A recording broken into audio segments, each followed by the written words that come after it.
IT job కోసం try చేస్తున్నారా? Coding ట్యూటర్లో ట్రైనింగ్ తో పాటు stipend and 100% job guarantee.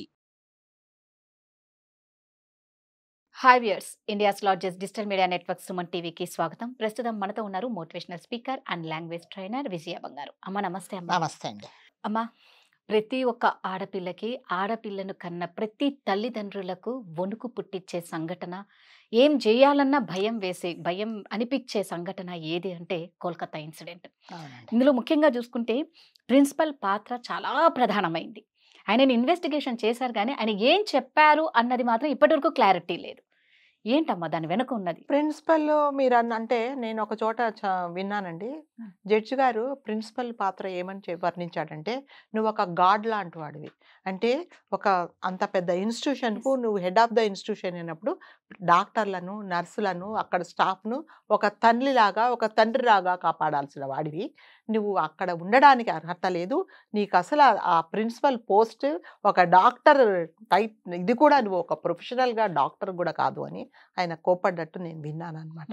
So అట్లాంటి ఆయన అంటే చెప్పలేనన్ని అక్రమాలు, అంటే మనము ఊహించలేము. ఒక డాక్టర్ అంటే ఒక వైద్యో నారాయణ హరి అన్నట్టు వైద్యుడిని మనము డాక్టర్ గారు ఏది చెప్తా అది నమ్ముతాము. ఇమీడియట్ ఆపరేషన్ అంటే ఇప్పుడు పరిగెత్తుకుంటూ మనకున్న ఆస్తిపాస్తులు అమ్ముకొని కూడా మన వాళ్ళకి ఆపరేషన్ చేస్తాం. ఎందుకంటే ఆయన చెప్పిన మాటే దైవం లాగా మనము భావించేసి వాళ్ళు ఏది చెప్తా అది వింటాం. అలాంటి ప్రొఫెషనల్ ఒక దానికే మచ్చ తీసుకొచ్చేలాగా ఇతను బిహేవ్ చేశాడని చెప్పేసి ఆయన కోప్పడ్డారు అనమాట. సో అట్లాగే ఈయన చేసిన దానికి అక్రమాలకు మాత్రం ఎక్కడ అసలు ఇది లేదండి. అంటే ఒక లిమిట్ అంటూ లేదు. సో ఈ సిబిఐ వాళ్ళు లోపలికి వెళ్ళి వాళ్ళ ఇంటికి వెళ్ళి సోదా చేసినప్పుడు కొంతమంది మెడికల్ స్టూడెంట్స్ వాళ్ళ సర్టిఫికేట్స్తో పాటు వాళ్ళ ఇంట్లో ఉన్నాయి. జనరల్గా మెడికల్ సర్టిఫికేట్స్ అంటే ఆఫీస్లో ఆయన హాస్పిటల్లో ఉండాల్సినవి ఇంట్లో పెట్టుకున్నారు ఆయన. అట్లాగే ఒక డ్రగ్స్ రాకెట్ నడిపించాడు. తర్వాత ఈ అనాథ అనాథాలు చనిపోతే ఆ ఆర్గన్స్ అన్ని అమ్ముకున్నాడు. తర్వాత ఈ గ్లౌజెస్ రీయూజ్ చేశాడు, ఇంజెక్షన్స్ రీయూజ్ చేశాడు. దాని తర్వాత సెక్స్ ర్యాకెట్ నడిపించాడు అనమాట. సో అతను చేసే అక్రమాలకు ఎక్కడ ఇది లేదు. అతను ఒక్కడే కదండి, అతనితో పాటు ఒక వైస్ ప్రిన్సిపల్ సందీప్ వశిష్ఠ్ అని అతడు కూడా ఉన్నాడు అనమాట దీంట్లో. సో ఎప్పుడైనానండి ఒక డిపార్ట్మెంట్లో కానీ ఒక ఆర్గనైజేషన్లో కానీ ఇట్లాంటి పనులు చేస్తుంటే ఒక్కడు ఎప్పుడు చేయడండి. సో అతనితో పాటు సపోర్ట్ చేసేవాళ్ళు, అతనికి సపోర్ట్ చేసేవాళ్ళు, ప్లస్ అతడు చెప్తే వినేవాళ్ళు అనేది ఒక టీం ఉంటుంది. సో ఎవరైనా కూడా ఒక్కరు చేయలేరండి. సో ఇతని చుట్టూ చాలా మంది ఉన్నారు, ఇతను చెప్పిన మాటలు వినేవాళ్ళు కూడా ఉన్నారు. సో అలాంటి దుర్మార్గమైన పని చేశాడనమాట.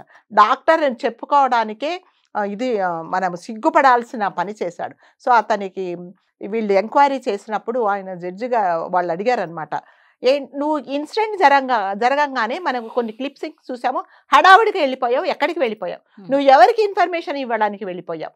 సో ఇది జరగగానే నువ్వు పోలీస్ వాళ్ళకి ఇన్ఫార్మ్ చేయకుండా, అంటే మనం చాలా చోట క్లిప్పింగ్ అది జరగగానే తను అందరూ ఈ మీడియా వాళ్ళు వెంట పడుతుంటే పరిగెత్తుకుంటా కార్లో కూర్చున్నా అనమాట. నువ్వు ఎక్కడికి వెళ్ళావు, ఎవరికి ఇచ్చావు ఈ ఇన్ఫర్మేషన్, సో నీకు ఈ సపోర్ట్ ఏంటి, నువ్వు ఇలాంటివన్నీ చేయడానికి నీకు అసలు సపోర్ట్ ఎవరు చేస్తున్నారు, సో అని చాలా ప్రశ్నలు అడిగారు అతను ఇంకా ఏం సమాధానాలు చెప్పాడో ఇంకా we have to wait and see.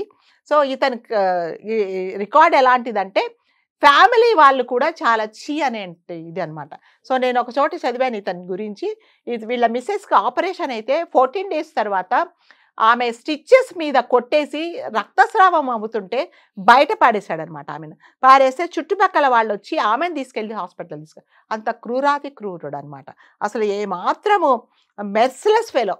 So అలాంటి వాడిని అసలు డాక్టర్గా, ప్రిన్సిపల్గా మీరు ఎవరు ఇది చేసి సో ఎవరు అపాయింట్ చేస్తారో మనకైతే తెలియదండి.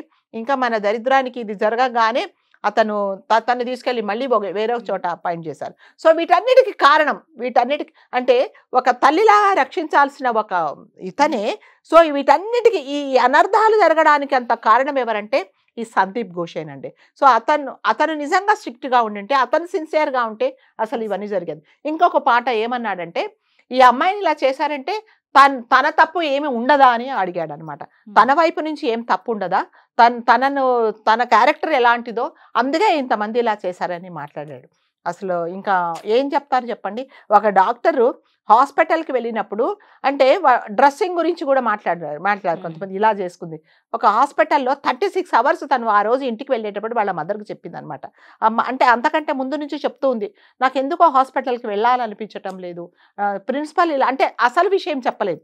అంటే ఇట్లాంటి అక్కడికి వెళ్ళమంటున్నాడు, పలానా తప్పు పని చేయమంటున్నాడు అని ఆమె చెప్పకుండా, తల్లిదండ్రులకు చెప్పకుండా ఏం చెప్పిందంటే, నాకు వెళ్ళాలనిపించటం లేదు. ఇంకా ఈ రోజు కూడా నేను వెళ్ళను అని కూడా చెప్పిందనమాట అమ్మాయి ఆ సంఘటన జరిగే రోజు. సో తను వారం రోజుల నుంచి షీ వాజ్ అప్సెట్ అనమాట. నేనేం చేయాలి ఇప్పుడు, వెళ్ళక తప్పదు, వెళ్తే ఇలా నన్ను హరాస్ చేస్తున్నారు, నాకు మార్క్స్ చాలా మంచి చాలా మెరిట్ స్టూడెంట్ అనమాట. సో అలాంటి అమ్మాయిని నన్ను ఇది చేస్తున్నారు అని చెప్పేసి తప్పదు, వాళ్ళ పేరెంట్స్ దగ్గర చాలా బాధపడింది అనమాట.